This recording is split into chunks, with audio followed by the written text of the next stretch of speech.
Okay हो गए। कल गुरुत्वाकर्षण के बारे में पढ़े थे। उसके बाद जो है उससे विकेट 20% गुरुत्वाकर्षण में समीकरण है वो F बराबर क्या होता है? Capital G m1 into m2 by RS। तो क्या कर गुरुत्वीय त्वरण स्मॉल का मान कितना होता है? होता है 9.8 मीटर प्रति सेकंड। 9.8 मीटर पर सेकंड स्क्वायर होता है स्मॉल जी का मान। कैपिटल जी का मान कुछ याद नहीं। 6.67 गुना 10 to power minus 11 6.61 newton metre square पर केजी। कैपिटल जी का मान बदलता है कि नहीं? जगह दूसरे लगाने के बाद कैपिटल जी का मान नहीं बदल बदलता है। स्मॉल जी का स्मॉल जी का बदलता है कैपिटल जी का नहीं बदलता। पट्टी से ऊपर जाएंगे ना तो भी क्या कहते स्मॉल जी का मान बदलेगा और नीचे भी जाएंगे तो भी स्मॉल जी का मान बदलेगा। स्मॉल जी का मान जो है मैक्सिमम कहाँ होता है? ग्रुप पर की ग्रुप ग्रुप कम स्मॉल जी का मान मिनिमम यहाँ पे होता है नीचे में विश्वास रेखा। वैसे बोलेगा जीरो कहाँ होता है? तो केंद्र पर। भारी क्या कहते हैं प्लान में का मान कितना होता है? प्लान में कहाँ पृथ्वी पर नहीं पड़े 11.2 किलोमीटर प्रति सेकंड है। आकाश होना 2 किलोमीटर प्रति सेकंड और चंद्रमा पे 2.3 नहीं 2.38 किलोमीटर प्रति सेकंड या उसको कर सकते हैं 2.4 किलोमीटर प्रति सेकंड। बात बराबर। उपग्रह के बारे में पढ़े थे। दो उपग्रह पढ़े थे। एक भू-स्थिर उपग्रह दूसरा ध्रुवीय उपग्रह।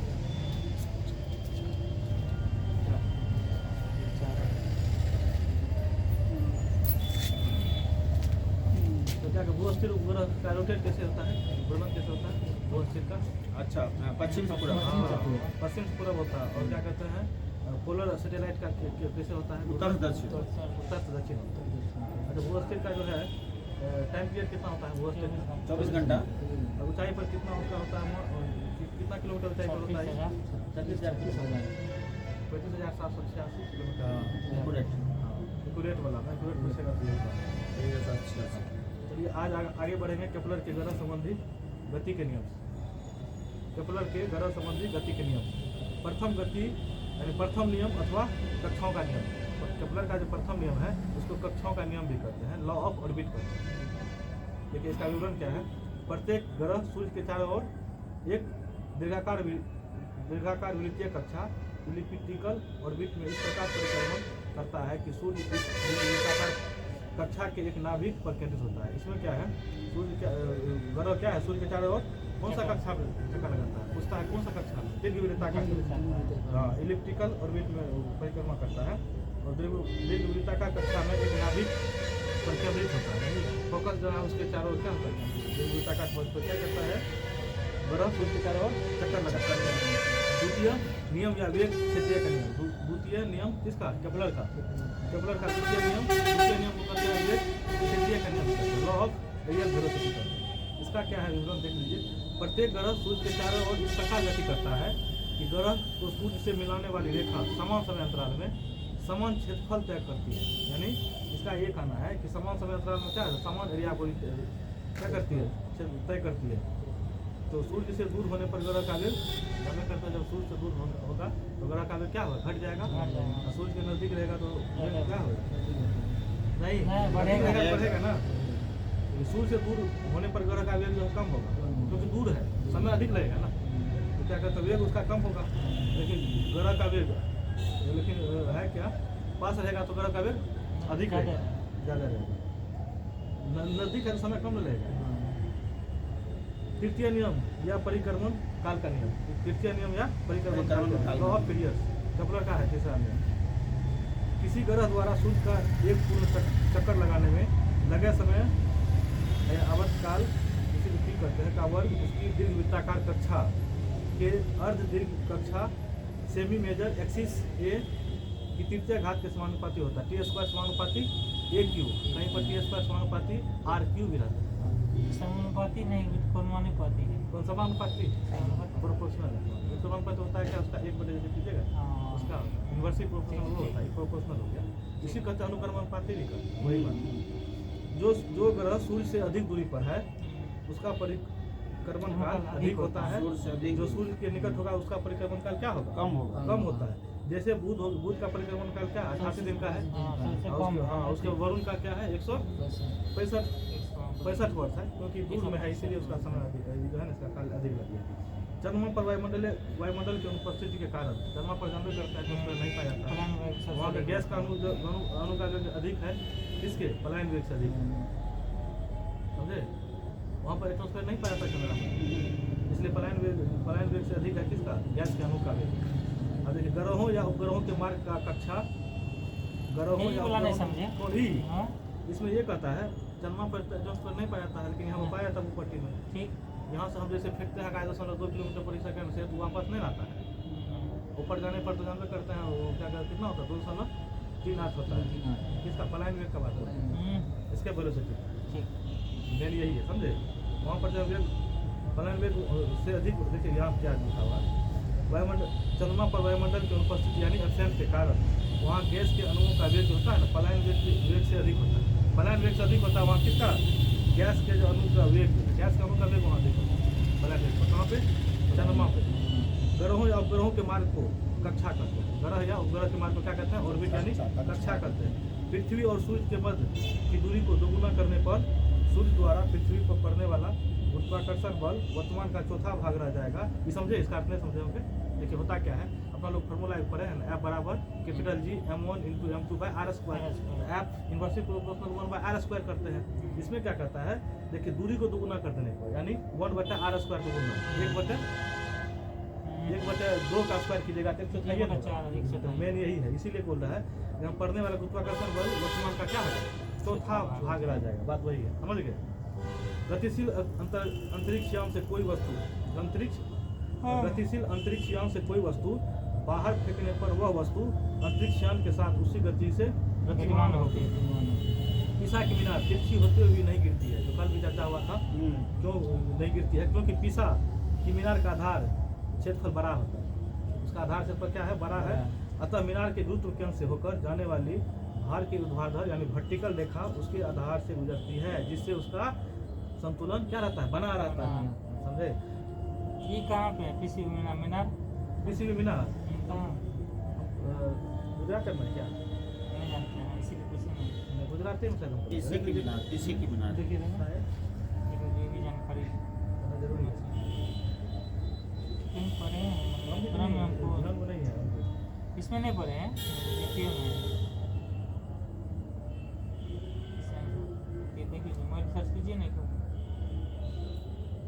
तीसरी की मीनार का नाम इटली के शहर पीसा में। इटली सर, इटली से पिज़्ज़ा में इटली जानते थे इटली सर पिसा में कहाँ, किसी भी मीनार यही ना।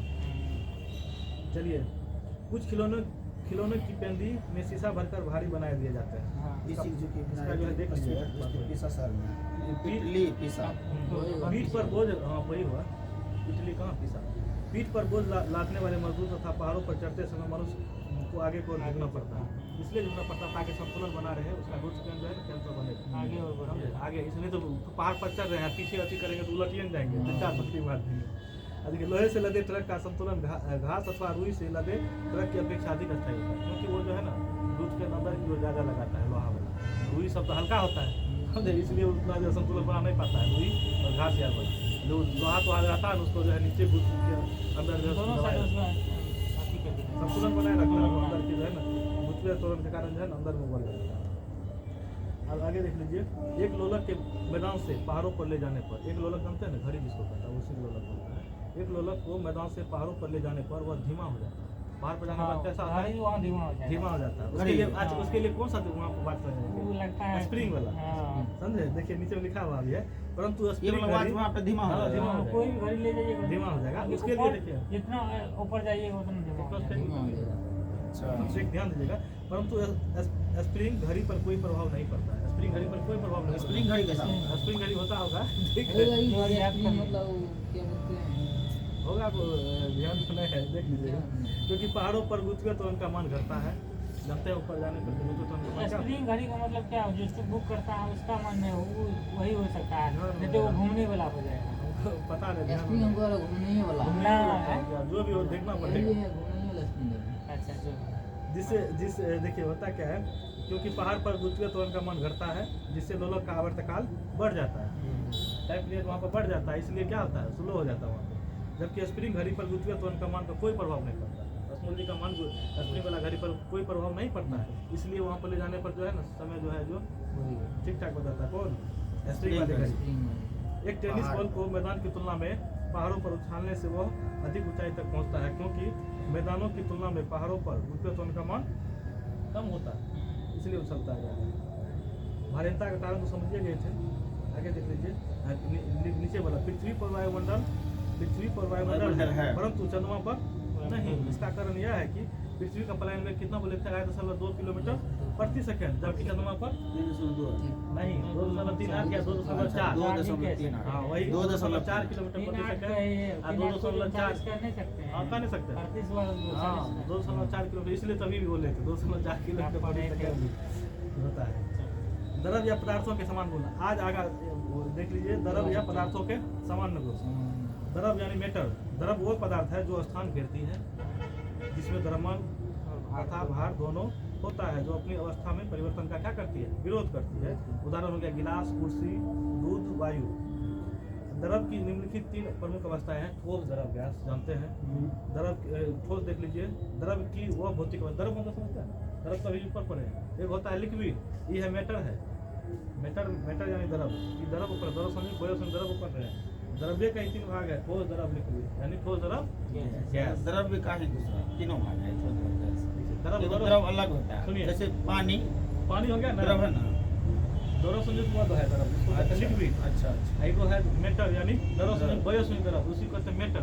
मेटर मेटर- मेटर के अंतर्गत ये आता है, समझे, इसलिए कंफ्यूज देखिए। पदार्थ की 3 अवस्था, 8वां द्रव गैस वो अलग हो गया। वही चीज है, ये क्या द्रव? 5 अवस्था वैसे होता है, मैंने वैसे कहिएगा ना 5। हाँ, एक प्लाज्मा अवस्था होता प्लाज्मा है, जो वो- तो बहुत साइंटिफिक अंदर से होता है, सही है ना, हाँ। वो है अभी चर्चा कर लेंगे, देखिए ना आगे।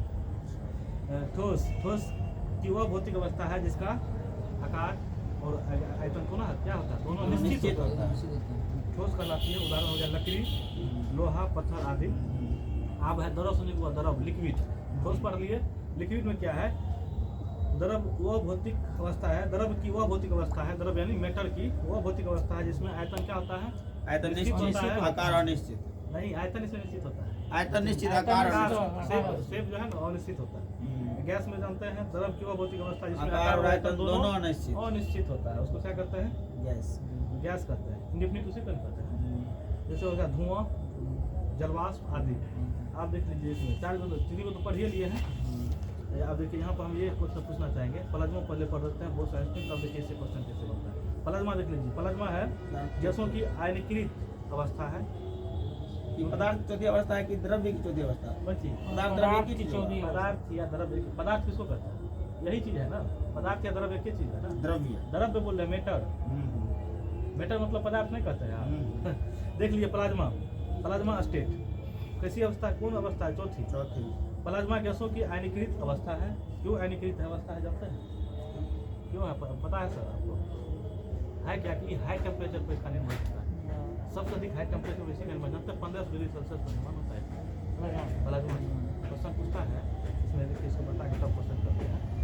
प्लाज्मा अवस्था आता है जिसमें धनावेशित आयनों का ऋणावेशित इलेक्ट्रॉनिक्स की संख्या लगभग बराबर होती है, इसे द्रव की चौथी अवस्था कहते हैं। वो साइंटिफिक अंदर से BC वर्ष 1920 में भारतीय भौतिक वैज्ञानिक सत्येंद्रनाथ बोस तथा अल्बर्ट आइंस्टीन ने द्रव की 5वीं अवस्था की खोज की।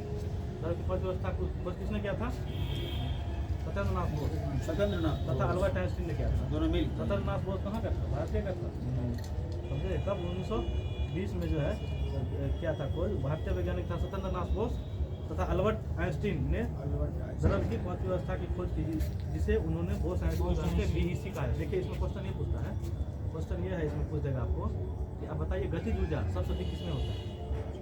ऑप्शन दें, ठोस, द्रव, गैस, प्लाज्मा, बोस आइंस्टीन। उस गतिज ऊर्जा काइनेटिक एनर्जी सब गति किसमें होता है? इसमें होता है। नहीं, प्लाज्मा में होता है सबसे अधिक। प्लाज्मा, क्योंकि प्लाज्मा के देखिए प्लाज्मा में क्या है होता क्या है, टेम्परेचर तो देखिए होता क्या है, टेम्परेचर समानुपाती होता है काइनेटिक एनर्जी, यानी गतिज ऊर्जा समानुपाती होता है काइनेटिक एनर्जी समानुपाती है टेम्परेचर, यानी टेम्परेचर बढ़ाइएगा तो गतिज ऊर्जा बढ़ेगा। टेम्परेचर सबसे अधिक प्लाज्मा में प्लाज्मा अवस्था में होता है। और सबसे कम जो पूछेगा कि सबसे कम जो है किसमें गतिज ऊर्जा पाया जाता है, तो BEC, क्योंकि लो टेम्परेचर पे इसका निर्माण होता है। प्राकृतिक पांचवी अवस्था आपसे पूछेगा गतिज ऊर्जा मिनिमम सबसे किसमें होता है कम? मिनिमम पांचवी अवस्था में। पांचवी अवस्था यानी बहुत साइज कंडीशन में। उसके बाद पूछेगा इससे फिर बड़ा इससे बड़ा ठोस, उसके बाद द्रव, उसके बाद गैस, और उसके बाद सबसे अधिक होगा कौन? प्लाज्मा, गतिज ऊर्जा सबसे अधिक प्लाज्मा। आप देखिए, आप क्वेश्चन ये है ठोस द्रव गैस में हम आपसे पूछे घनत्व सबसे अधिक किसका होता है? घनत्व सबसे अधिक होता है ठोस का। उसके बाद होता है कौन सी? द्रव का। उसके बाद होता है कौन सी? गैस का। जैसे केमिस्ट्री में भी पढ़ाए थे, सबसे अधिक ठोस का। केमिस्ट्री में भी पढ़ाए थे, ठोस का जो होता है घनत्व सबसे अधिक होता है, उससे कम जो होता है यानी ठोस से कम होता है किसमें? द्रव में। उससे भी कम होता है किसमें? गैस में। समझे? देखिए हम ठोस की गतिज ऊर्जा न्यूनतम होती है, ठोस की गतिज ऊर्जा न्यूनतम होती है। लेकिन देखिए यहाँ गैस का गतिज ऊर्जा अधिक है किसमें? ठोस द्रव गैस की अपेक्षा में। लेकिन सबसे कम होगा कौन में? BEC यानी बहुत सारे कंडीशन में। लेकिन सबसे अधिक गतिज ऊर्जा किसमें होगा? प्लाज्मा में। प्लाज्मा में सबसे अधिक और BEC में सबसे कम। समझ गए? आगे देखिए प्रत्यास्था इलास्टिसिटी। प्रत्यास्था इलास्टिसिटी, प्रत्यास्था क्या है? प्रत्यास्था किसी पदार्थ का वह गुण जिसके कारण वह किसी बाह्य बल के द्वारा अपनी अवस्था में आकार व आकृति में उत्पन्न परिवर्तन का विरोध करता है तथा बाह्य बलों को हटाने पर वह अपनी प्रारंभिक अवस्था को पुनः प्राप्त कर लेता प्रत्यास्था कहलाता है। प्रत्यास्था के बारे में कुछ और बोलते हैं। प्रत्यास्था मतलब होता है लोचता। प्रत्यास्था लोचता उसी कहता है। इलास्टिसिटी जो है ना, इलास्टिसिटी का मतलब है प्रत्यास्था, उसी कारण होता है लोचता। बात देखिए होता क्या है, क्वेश्चन पूछता है स्टील रबर की अपेक्षा अधिक प्रत्यास्था होता है। सही बात है, सही बात है। स्टील जो है रबर की अपेक्षा अधिक प्रत्यास्था होता है। और देखिए शॉक एब्जॉर्बर स्टील के बने होते हैं, शॉक एब्जॉर्बर स्टील के बने होते हैं क्योंकि स्टील की प्रत्यास्था बहुत उच्च होती है। समझे प्रत्यास्था के बारे में? चलिए आगे देख लीजिए, प्रत्यास्था से संबंधित महत्वपूर्ण पद देख लीजिए। एक है विरूपक बल, डिफॉर्मिंग फोर्स। किसी वस्तु पर लगाया गया वह बाह्य बल जो वस्तु के आकार या आकृति अथवा दोनों में परिवर्तन कर दे, विरूपक बल कहता है। प्रत्यास्था की सीमा इलास्टिसिटी लिमिट। प्रत्यास्था सीमा प्रत्यास्था की सीमा तो समझ लिमिट मतलब क्या? सीमा से ज़्यादा है। विरूपक बल के परिमाण की वह अधिकतम सीमा जिससे कम बल लगाने पर प्रत्यास्था का गुण उपस्थित रहता है, प्रत्यास्था सीमा कहलाती है। प्रत्यास्था सीमा कहलाती है। देखिए प्रत्यास्था सीमा के बारे में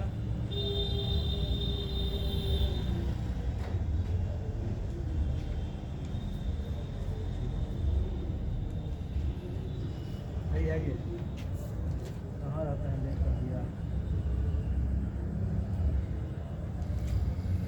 सब यहाँ से कर लो तो आवाम साबुन देखो अब बैठो। प्रत्यास्था की सीमा विरूपक बल के परिमाण की वो अधिकतम सीमा इसमें कम बल लगाने पर प्रत्यास्था का गुणांक उपस्थित रहता है, प्रत्यास्था सीमा कहलाती है। सुघटिया प्लास्टिसिटी किसी वस्तु का वह गुण जिसके कारण वह विरूपक बल हटा लेने पर अपनी पूर्वावस्था में आने का क्या करता है? प्रयत्न नहीं करता है। सुघटता यानी प्लास्टिसिटी करता है। प्लास्टिसिटी वही प्लास्टिक जो इसी बारे में। प्रतिबल एवं विकृति strain and stress and strain. Stress मतलब होता है प्रतिबल और स्ट्रेन का क्या हुआ? विकृति। देखिए प्रतिबल के बारे में देख लीजिए। प्रति एकांक क्षेत्रफल पर आरोपित बल क्या कहलाती है? प्रतिबल स्ट्रेस कहलाती है। एवं विरूपक बल जो है, विरूपक बल यानी स्ट्रेन क्या है? विरूपक बल आरोपित करने पर यानी विकृति, विरूपक बल आरोपित करने पर मूल लंबाई में वृद्धि का अनुपात विकृति कहलाती है।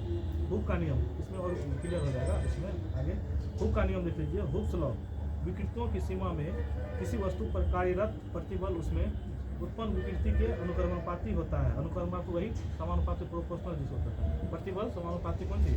विकृति, यानी प्रतिबल को बढ़ाएंगे तो विकृति मेरा भी क्या होगा? बढ़ेगा, या प्रतिबल को घटाएंगे तो विकृति मेरा घटेगा। किसी वस्तु के प्रतिबल एवं विकृति के अनुपात को प्रत्यास्था गुणन करते हैं, मॉडुलस ऑफ इलास्टिसिटी करते हैं। किसी वस्तु के प्रतिबल एवं वृद्धि के अनुपात को क्या करते हैं? प्रत्यास्था गुणन यानी मॉडुलस ऑफ इलास्टिसिटी करते हैं। इसका ऐसा ही मतलब होता है न्यूटन प्रति मीटर स्क्वायर या पास्कल। अपन पढ़े थे एक बार बराबर कितना पास्कल होता है, याद है? एक बार बराबर 10 टू द पावर 5 पास्कल या 10 टू द पावर 5 न्यूटन प्रति मीटर स्क्वायर भी पढ़े थे, है ना? पास्कल यदि ना रहे आप न्यूटन प्रति मीटर स्क्वायर का न्यूटन प्रति मीटर स्क्वायर पास्कल। अब ऐसा ही मतलब पास्कल किसका है? प्रत्यास्थापना गुणन क्या है? ये देखो, पास्कल किसका मतलब? यही है। वही प्रत्यास्था गुणन करता है। इसका ऐसा ही मतलब प्रत्यास्था गुणन मॉडुलस ऑफ इलास्टिसिटी नहीं हम ही कहेंगे एक बार बराबर कितना pascal 10 to the power 5 pascal या 10 टू द पावर 5 न्यूटन प्रति मीटर स्क्वायर। तो यूनिट पास्कल या जब कोस में पास्कल हो जाए ना ये लेकर तो प्रत्यास्था गुणन तक आ गए ना न्यूटन प्रति मीटर स्क्वायर या पास्कल। पास्कल ये पूछ रहे कि दाब का मतलब होता है नहीं दाब का कैसे मतलब है? इसका प्रत्यास्थापना गुणांक का ये देखिए प्रत्यास्था ना, गुणन इसका ऐसा ही मतलब प्रतिस्थापना गुणांक का ऐसा ही मात्रा है दाब का विषय में होगा पता नहीं है अच्छा, क्यों बताइए। सुनिए कार्य ऊर्जा का क्या है? कार्य ऊर्जा का जूल या न्यूटन मीटर करते हैं, दोनों का एक ही है। दो 3 यूनिट सेम हो सकता है दोनों बात। दाब का भी हो गया। प्रेशर देख लीजिए, किसी सतह के संपूर्ण क्षेत्रफल के लंबवत लगने वाले बल को प्रनोद यानी थ्रस्ट कहते हैं एवं किसी सतह के एकांक क्षेत्रफल पर कार्यरत बल दाब कहलाता है। दाब एक अदिश राशि है, बढ़े ना? दाब एक अदिश राशि है जिसका ऐसा ही मात्रा क्या होता है? न्यूटन प्रति मीटर स्क्वायर या पास्कल कर सकते हैं। दाब बराबर पढ़े ना बल बटे क्षेत्रफल होता है ना, ऊपर में न्यूटन है, पीछा में क्या क्षेत्रफल में कितना मीटर स्क्वायर में है ना? न्यूटन प्रति मीटर स्क्वायर दाब बराबर या पास्कल रहेगा, समझे? देखिए एटमॉस्फेरिक प्रेशर है वायुमंडलीय दाब। पृथ्वी को चारों ओर घिरे हुए वायु एवं विभिन्न गैसों का वायुमंडलीय कहते हैं। पृथ्वी के चारों ओर घिरे हुए क्या है? वायु एवं विभिन्न गैसों का क्या है? मिश्रण है, उसी को वायुमंडल कहते हैं। किसी निश्चित स्थान और समय पर वहाँ की वायु का स्तंभ भार वायुमंडलीय दाब कहलाता है, एटमॉस्फेरिक प्रेशर कहलाता है। और वायुमंडलीय दाब का सर्वप्रथम गणना यानी कैलकुलेशन सबसे पहले कैलकुलेट किसने किया था? वॉन यूरिक ने किया था। समुद्र तल पर वायुमंडलीय दाब 1 पॉइंट पूछता है। समुद्र तल पर जो है वायुमंडलीय प्रेशर यानी एटमॉस्फेरिक प्रेशर कितना होता है? 1.013 × 10⁵ पास्कल होता है, जिसे एक एटमॉस्फेरिक प्रेशर यानी ATM दाब से प्रदर्शित करते हैं। और पूछता है एक एटमॉस्फेरिक प्रेशर बराबर होता है 760 mm ऑफ Hg यानी 760 मिलीमीटर पारा। उसी कहते हैं Hg को परेन करते हैं, उसको कहते हैं क्विकसिल्वर।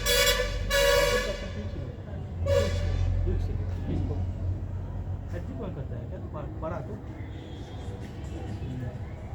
Hg तो होता है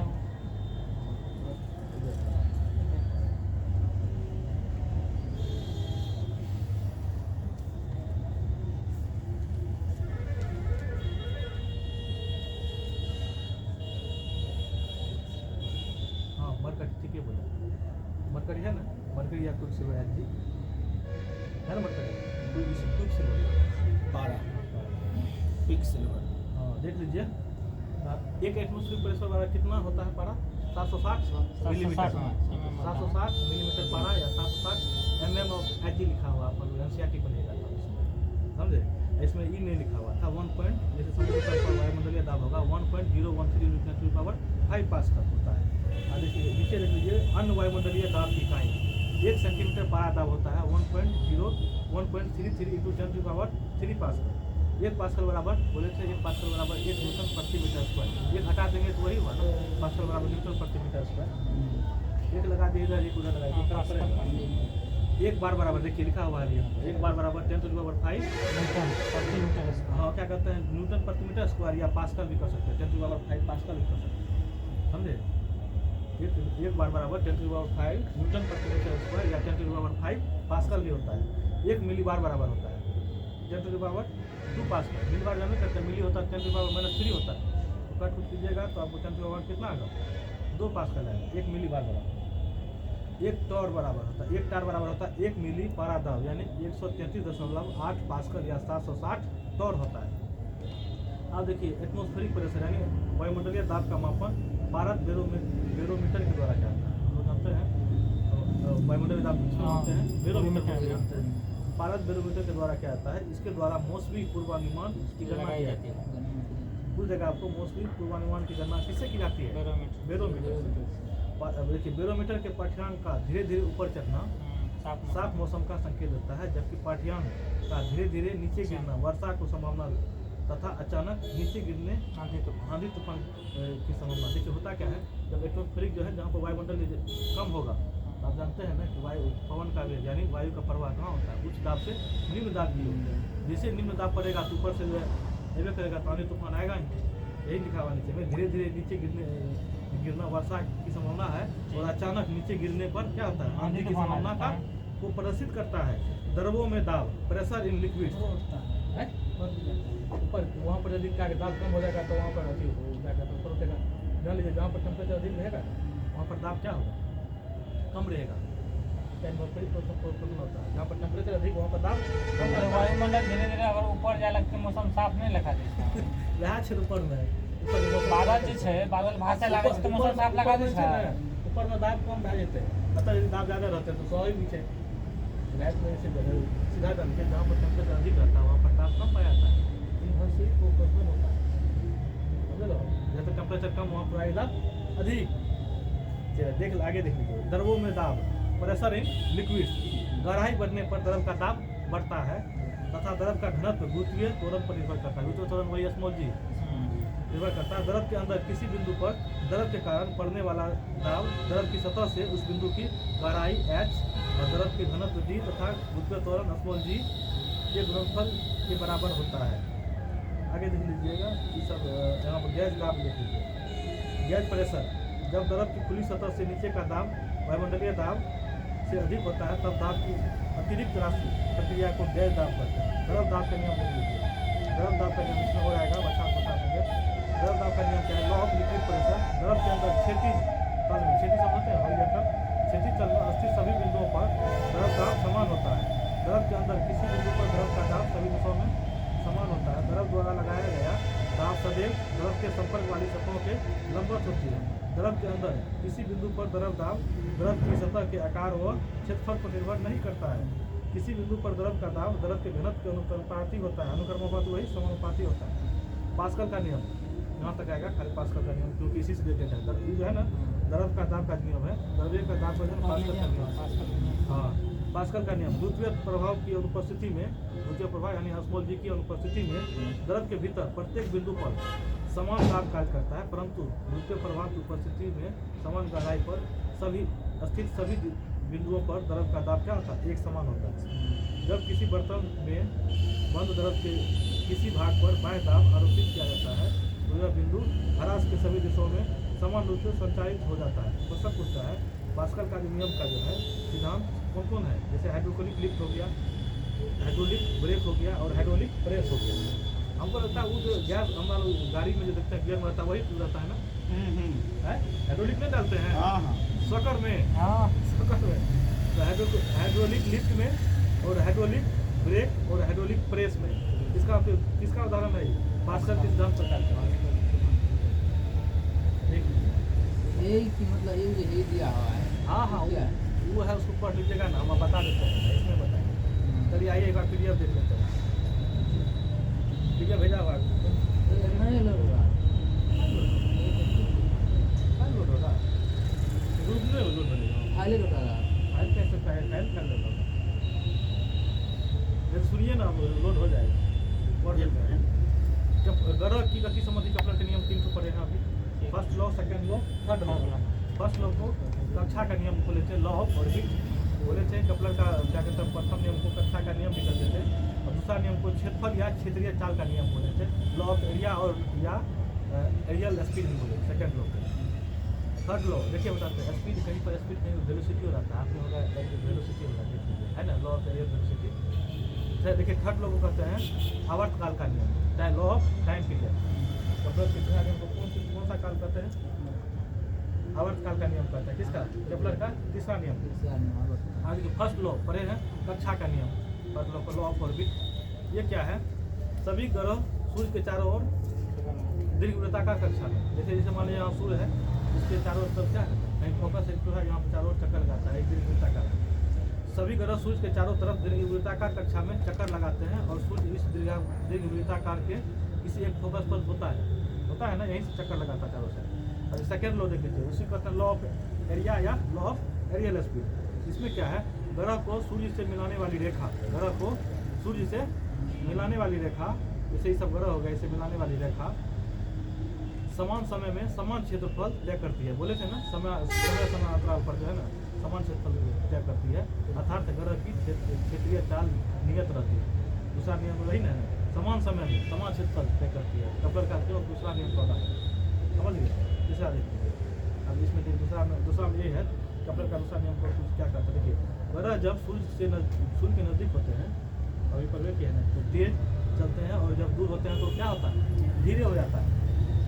उसके बाद देखिए केपलर का ग्रह की गति संबंधित दूसरा नियम जो भी पढ़े हैं, समान क्या करते हैं समय में समान क्षेत्र दूरी करता है।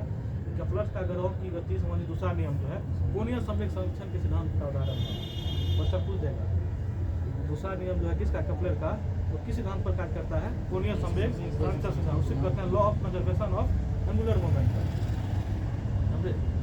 देखिए रेखीय चाल होता है, रेखीय क्या होता है, सीधा रेखीय चाल बराबर होता है, नवे करते हैं रेखीय चाल, वेलोसिटी बराबर जानते हैं विस्थापन बटा समय, जानते हैं तो विस्थापन बटा समय होता है।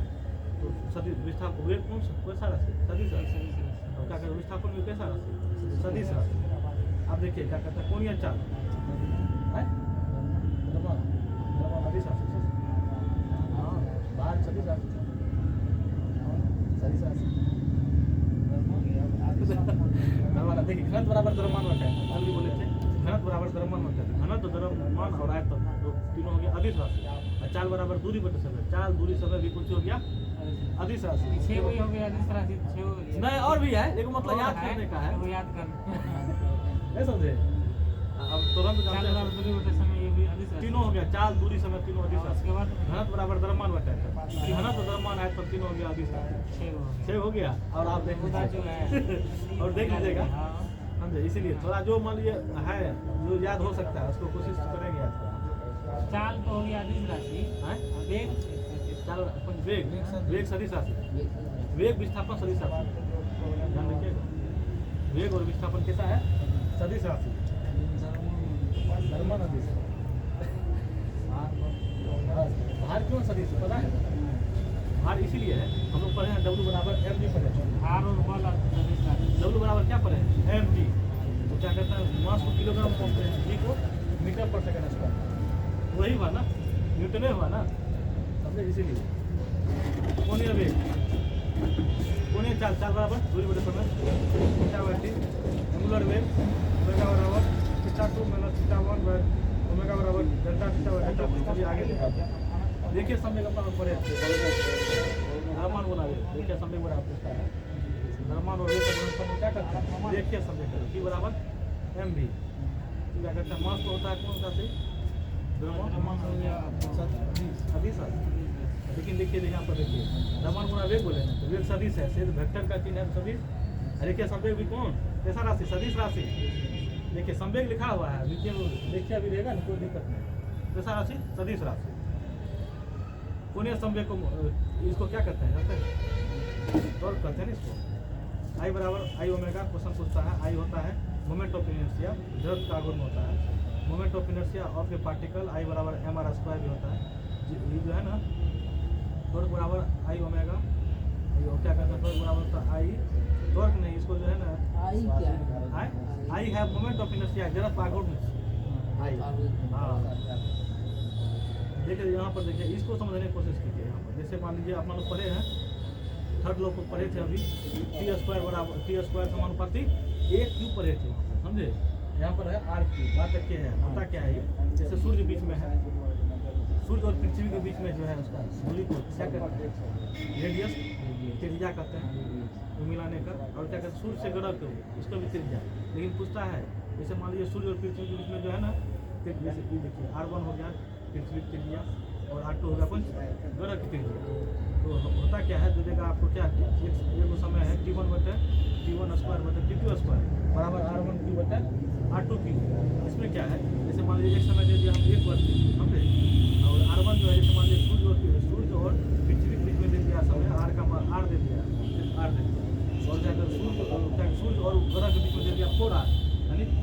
4 गुना त्रिज्या है, तो उसमें दूसरा समय क्या निकलेगा, हो सकता है ना।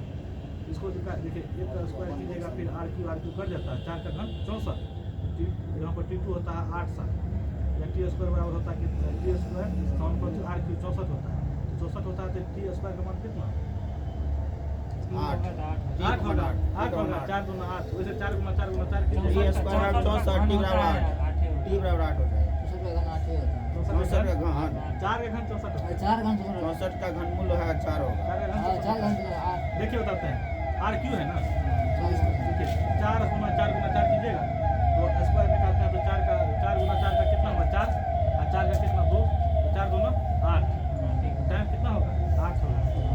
इसमें भी देख लीजिए, इसमें भी जैसे यहाँ पर दे दिया, जैसे पृथ्वी और क्या कहते हैं सूर्य के बीच में 8 दे दिया, और उसमें 16 8 दे दिया। इसको डायरेक्ट निकालने के लिए आप ऐसे करिएगा, T2 स्क्वायर बराबर 16 गुना 16, 3 को 16 कर दीजिए क्यू में, और इसको कीजिएगा 2 16 से निकलेगा 1 16, और 1 16 का कितना 4, 16 चौके 64 साल, समझ गए लोग। आगे देखिए, तो आप हम लोग इलास्टिसिटी पढ़े तो लोड साथ स्टील क्या होता है, रबर की अपेक्षा अधिक प्रत्यास्था होता है, और शॉक एब्जॉर्बर स्टील से बने होते हैं, क्योंकि स्टील की प्रत्यास्था बहुत उच्च होती है। आगे के दाब प्रेशर, किसी सतह के एकांक क्षेत्रफल पर लंबवत लगने वाला बल को क्या कहते हैं, दाब, वही T बराबर F है, समझ गए ना। F बराबर पृष्ठ का लंबवत बल और एक कौन सी होगा पृष्ठ का क्षेत्रफल। दाब का मात्रक न्यूटन प्रति मीटर स्क्वायर जो अभी पढ़े हैं, जिसे पास्कल भी कहता है। दाब एक कैसा राशि है, अदिश राशि है। उपर्युक्त परिभाषा से स्पष्ट है कि एक नियत बल के लिए क्षेत्रफल जितना कम होगा दाब उतना ही क्या होगा, अधिक होगा। क्षेत्रफल जितना कम होगा दाब कितना होगा अधिक, क्योंकि इन्वर्सली प्रोपोर्शनल है किसका, एरिया का दाब, समझिए। इसी कारण से नुकीली कील दीवार में आसानी से ठोकी जा सकती है, क्योंकि प्रेशर वहाँ पर क्या लगेगा, कम लगेगा। तो यहाँ पर क्या कहते हैं क्षेत्रफल, देखिए क्षेत्रफल एरिया जो है यहाँ पर क्या है, क्षेत्रफल अधिक है तो प्रेशर क्या लगेगा, कम लगेगा, इसलिए क्या लिखा हुआ है, इसी कारण से नुकीली कील दीवार में आसानी से ठोकी जा सकती है। गैस भरे गुब्बारे को नाखून की तुलना में सुई से फोड़ना आसान होता है, क्योंकि सुई की नोक का क्षेत्रफल नाखून से बहुत कम होता है, सही बात है, इसलिए आसानी से क्या वायुमंडलीय दाब, एटमॉस्फेरिक प्रेशर। किसी बिंदु पर वायुमंडलीय दाब उस बिंदु के एकांक अनुप्रस्थ काट वाले क्षेत्रफल पर उस बिंदु से वायुमंडलीय के शीर्ष तक का वायु स्तंभ के भाग के बराबर होता है। समुद्र तल पर देखिए पढ़े हैं, समुद्र तल पर वायुमंडलीय दाब कितना होता है 1.013 × 10⁵ पास्कल होता है, पढ़े थे नवी। समुद्र तल पर क्या कहते हैं वायुमंडलीय दाब कितना होता है 1.013 × 10⁵ पास्कल, या इसी कर देगा 1.013 × 10⁵ न्यूटन प्रति मीटर स्क्वायर। बात क्या है, वायुमंडलीय दाब का मापन देखिए, वायुमंडलीय दाब का यानी एटमॉस्फेरिक प्रेशर का मापन किससे मापते हैं, बैरोमीटर से करते हैं, जो कांच की नली में पारे को भरने से बनी युक्ति होती है। एक वायुमंडलीय दाब 1 वर्ग सेंटीमीटर अनुप्रस्थ काट वाले पारे के कितना 76 सेंटीमीटर लंबे कॉलम के भार के बराबर होता है, बोले थे ना। एक एटमॉस्फेरिक प्रेशर बराबर कितना होता है 700 कितना 760 millimetre, sorry 760 millimetre of millimetre हुआ ना, millimetre of MG of Hg ना, पारा ना एचजी 760 होगा। देखिए बैरोमीटर की सहायता से मौसमी संबंधी पूर्वानुमान भी लगाया जाता है, जो भी पढ़े हैं। बैरोमीटर का पाठ्यांक अचानक नीचे गिरने से आंधी आने की क्या होती है, संभावना होती है। बैरोमीटर का पाठ्यांक जब धीरे धीरे नीचे गिरता है तो वर्षा होने की संभावना होती है। बैरोमीटर का पाठ्यांक जब धीरे धीरे कहाँ होता है, ऊपर चढ़ता है तो दिन कैसा रहता है, साफ रहने की संभावना होती है। जब किसी झील की तली से उठकर वायु बुलबुला ऊपरी सतह पर आएगा तो उस पर तली की अपेक्षा दाब घटने लगता है, जिसके कारण वायु के बुलबुले का आयतन बढ़ जाता है। समुद्र तल से ऊंचाई पर जाने पर वायुमंडलीय दाब यानी एटमॉस्फेरिक प्रेशर कम होता जाता है, जिसके कारण वायुयान में बैठे यात्री के फाउंटेन पेन की स्याही बाहर आ जाती है, समझे। फाउंटेन ले जाइएगा ना वहाँ पर बाहर आ जाएगा पेन जो है। द्रव्य दाब, हम ऊपर है द्रव्य दाब, प्रेशर इन लिक्विड।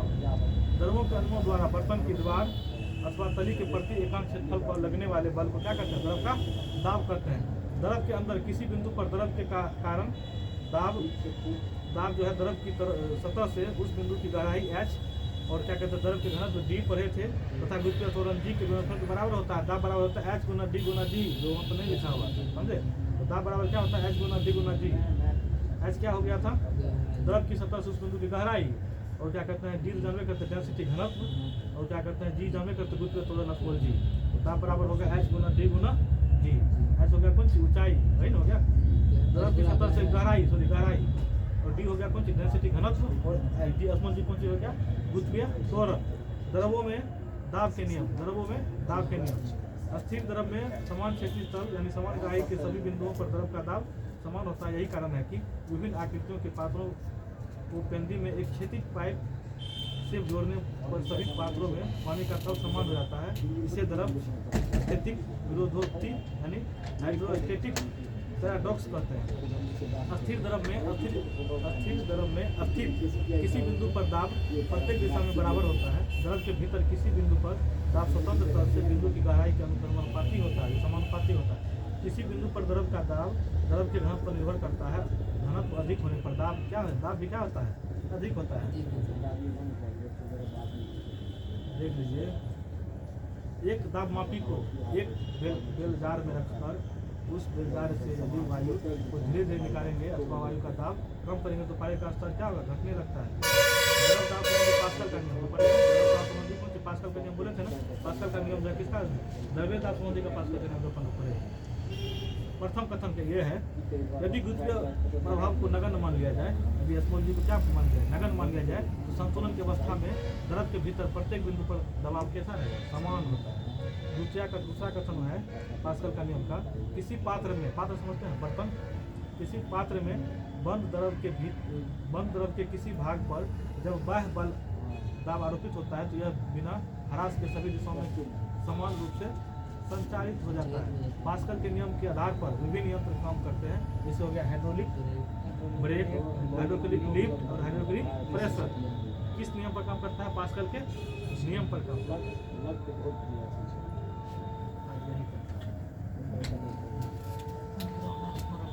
ठीक है ना चलिए तो दोस्तों आज यही तक है फिर इसका क्लास आगे कल देखा जाएगा। अच्छा इससे आगे कौन सा पढ़ोगा बता दो।